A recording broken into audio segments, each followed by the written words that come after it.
Olá, aqui é a Joyce Diagonal e hoje vou mostrar as minhas leituras no mês de julho. Eu iniciei o mês lendo A Marcha, que é esse quadrinho aqui publicado pela editora Nemo, que será a narrativa do John Lewis, né, que é uma figura parlamentar muito importante dos Estados Unidos em relação aos direitos civis.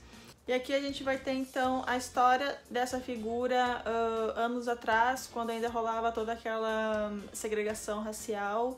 E o John Lewis, ele participou dessas marchas, teve contato com outras figuras importantes também, como Martin Luther King, entre outros, que vão aparecer aqui durante esse quadrinho. E esse livro ele vai ser meio que narrado no futuro, né? Começa esse quadrinho com uma família chegando no escritório, então, do John Lewis, e o John Lewis vai começar a contar essa história para uma criança, se eu não me engano. Eu gostei bastante desse quadrinho, enfim, eu acho que todo mundo deveria ler, por se tratar de um fato muito importante, né? Não só para a história dos Estados Unidos, mas como mundial também. E aqui a gente vai ter o traço, ele é bem realista, assim, só que ele é preto e branco. Eu gostei muito do traço. Eu já fiz a resenha lá no blog, então se vocês quiserem conferir com mais detalhes as minhas impressões sobre essa leitura, eu vou deixar o link aqui em cima pra vocês. Depois eu peguei pra ler Feminismo em Comum, da Marcia Tiburi. Isso aqui vai ser como um guia, né, do feminismo. Essa leitura ela é muito importante porque ela coloca muitos pingos no is, ela vai falar sobre o feminismo, qual é o objetivo, por que tem tanta gente que pensa algo sobre o feminismo que não tem nada a ver. Ela vai ser bem didática, assim, com algumas questões que ela vai trazer pra cá, como a autocrítica, o feminismo para além do medo e da moda, o feminismo ao contrário de solidão, da misoginia ao diálogo, enfim, ela separa por tópicos e aqui ela vai falar um pouquinho só sobre esses apontamentos aqui que vai existir no livro. Ela vai falar também sobre a ideologia patriarcal, enfim, e também vai ter muita opinião dela aqui. Esse aqui é o segundo livro que eu leio com uma temática exclusiva mesmo sobre feminismo. Acho que o outro foi Sejamos Todos Feministas, da Chimamanda, que é um livro sensacional, que na verdade não é um livro, né, é o discurso dela. Mas enfim, eu achei válida a leitura também. O terceiro livro que eu li esse mês foi Alzheimer, a Família e a Doença. Esse aqui é um livro do autor nacional, que vai estar, inclusive, na Bienal do Livro, lançando o segundo livro dessa série. É um livro bem fininho. Isso aqui vai ter relatos da vida dele mesmo, do autor, como cuidador, porque além da mãe dele, ele também cuida da sogra e da irmã, as três com Alzheimer. Então é um relato bem emocionante, é bem cru também. O autor vai falar todas as dificuldades que um cuidador tem e como a família é afetada como um todo. Por exemplo, ele tem alguns irmãos e ele acabou sendo o cuidador, então ele fala muito também dessa mágoa que ele tem, da maioria das vezes os irmãos não darem tanto apoio à mãe como ele gostaria que dessem, né? Enfim, eu achei muito legal, muito emocionante. Acho que depois que a gente lê isso aqui, a gente meio que... a gente se põe muito no lugar dele como cuidador e como nós reagiríamos, o que a gente precisa ter em mente quando teu pai, a tua mãe simplesmente não se recorda de ti. Enfim, eu acho que ele disserta com muita calma, com muita clareza, com muita verdade tudo que ele passa aqui, que vem passando, enfim, na vida dele. Tá tudo aqui relatado, eu gostei muito e eu fiz uma mini resenha desse livro lá no Instagram do Estante Diagonal. Eu vou deixar o arroba aqui embaixo pra vocês conferirem e vale muito a pena. Segue aqui a minha recomendação então pra vocês.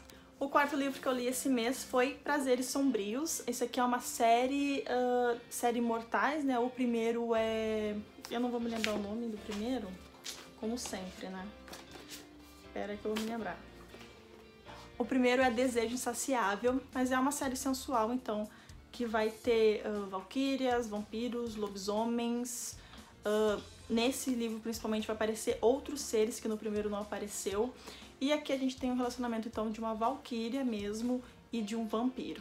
Então, é um livro, assim, uma leitura pra descontrair, pra te entreter, e também não levar muito a sério, mas aqui a gente tem muito uma pegada de instintos animais que cada um desses seres tem, então pode ser que algumas pessoas se incomodem um pouco com essa abordagem, mas enfim, eu tô gostando bastante, é uma leitura que eu fiz super rapidinho e se vocês procuram alguma coisa assim, segue aqui a minha recomendação também. E o que eu gosto dessa série também é que, além de estar acontecendo os romances, né, que são o foco, com o pano de fundo, a gente espera que algo maior aconteça nesse universo, e eu tenho certeza que em algum momento isso vai acontecer. E eu acho que daí que a autora vai conseguir dar um pouco mais de profundidade a essa mitologia que ela vem criando aqui. O quinto livro que eu li esse mês foi Deuses Caídos, que é de um autor nacional, o Gabriel Tennyson, saiu pela Suma. E esse também foi o livro do Vórtice Fantástico do mês de julho.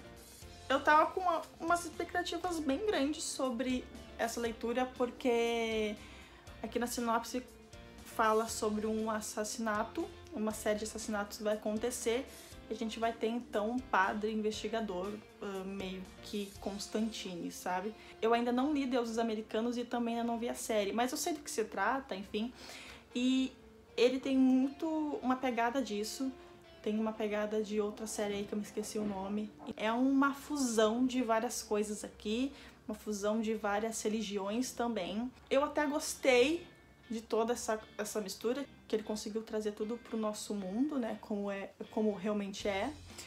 Porém, eu não gostei muito da narrativa, não gostei muito do modo como o autor escreve, algumas coisas me incomodou muito.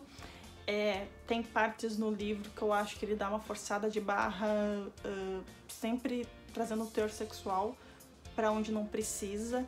Enfim, isso é algo que me incomoda como leitora, me incomodou isso, pode ser que te agrade como leitor, não sei, mas eu não gostei tanto e por isso minha pontuação do livro não foi tão alta assim, eu acho que eu dei 3. Eu não sei muito o que falar sobre sem dar spoiler, mas eu acho que ele teve uma grande ideia, mas em alguns pontos eu acho que ele pecou. E tudo indica também que esse aqui vai ser uma série de livros, então vamos esperar pra ver. O sexto livro que eu li esse mês foi Travessuras da Minha Menina Má, que é o segundo volume, que se chama Les Saisons, que é em francês. No mês passado eu li o primeiro livro. Se vocês ainda não viram as minhas leituras do mês de junho, eu vou deixar aqui nos cards para vocês conferirem. Ali eu falo sobre o primeiro volume. Então, falando muito resumidamente sobre o que se trata, aqui a gente vai ter um romance de formação, onde o protagonista e o narrador vai começar a contar sobre a vida dele. No primeiro livro vai focar basicamente só na vida dele, ele vai contar histórias da infância, da adolescência, a gente vai acompanhar ele formando a família dele, até que vai acontecer a primeira perda na vida dele, que vai ser meio que um divisor de águas assim, e que vai levar ele a esse segundo livro. Nesse segundo livro, então, a gente vai finalmente conhecer a menina Má, né, que vai ser o par romântico dele, e a gente vai conhecer como ele se envolve com ela. Eles têm uma diferença de idade muito grande. Não quero falar muito para evitar spoilers, mas é um livro de autor nacional e eu tô gostando bastante. Esse livro me pegou mais que o primeiro, porque, enfim, aquele lá é mais uma introdução, uma grande introdução para esse volume aqui, onde a gente vai conhecer finalmente quem é Maria Eduarda, que vai transformar a vida do Victor, que é o protagonista, de cabeça para baixo. A gente vai acompanhar então o modo como, de certa forma, ela vai manipular ele e a forma como ele se deixa manipular também, porque ele também não é nenhum bobalhão. Esse aqui é o segundo volume e tem o terceiro volume, então, que provavelmente eu vou estar fazendo a leitura em agosto e a gente vai ver o desfecho dessa história. Eu espero voltar mês que vem aqui e contar pra vocês então o que eu achei dessa trilogia nacional. O último livro que eu li esse mês era um livro que eu queria ler há bastante tempo, então no último Vórtice, né, que foi de Deuses Caídos, a gente começou a comentar sobre esse livro. Eu ainda não tinha lido, mas depois do Vórtice eu peguei ele e li ele rapidinho. E o livro é A Sabedoria dos Psicopatas, do Kevin Dutton. Eu acho que esse é o sobrenome dele. Esse aqui é um psicólogo, então, especializado na psique dos psicopatas. E aqui pode ser que eu tenha me decepcionado um pouquinho, mas não porque o livro é ruim, mas porque eu esperava outra coisa dele, eu esperava relatos. Esse livro é um pouco mais didático, assim, onde o Kevin vai falar, assim, sobre alguns casos, mas bem superficialmente. Vai focar mesmo sobre a personalidade dos psicopatas, quem pode ou não se enquadrar nesse perfil.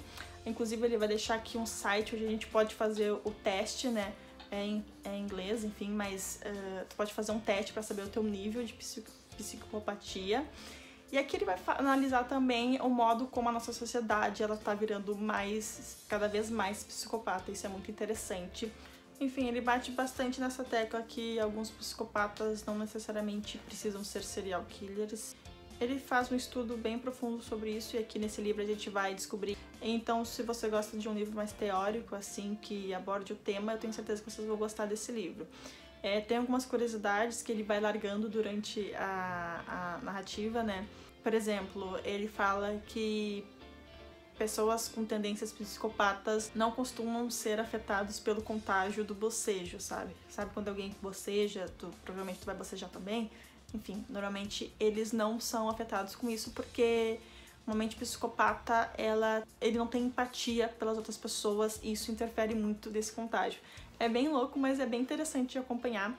Enfim, tem várias curiosidades aqui nesse livro. No final também tem uma lista enorme de referências que ele usa durante o livro. Se vocês quiserem, vocês podem conferir. São sites, livros, enfim. Então tá aqui, se vocês gostam do tema, é uma ótima leitura também. Essas então foram as minhas leituras do mês de julho. Eu gostei bastante desse mês, acho que eu consegui dar uma corridinha aí com as coisas que estavam um pouco atrasadas. Espero que agosto eu consiga ler alguma coisa, o que eu acho difícil, porque os primeiros 15 dias provavelmente que eu não leia nada por causa da Bienal, mas faz parte, né? Já estava no cronograma. Mas então eu volto no mês que vem para contar as minhas leituras de agosto e a gente se vê então no próximo vídeo. Tchau!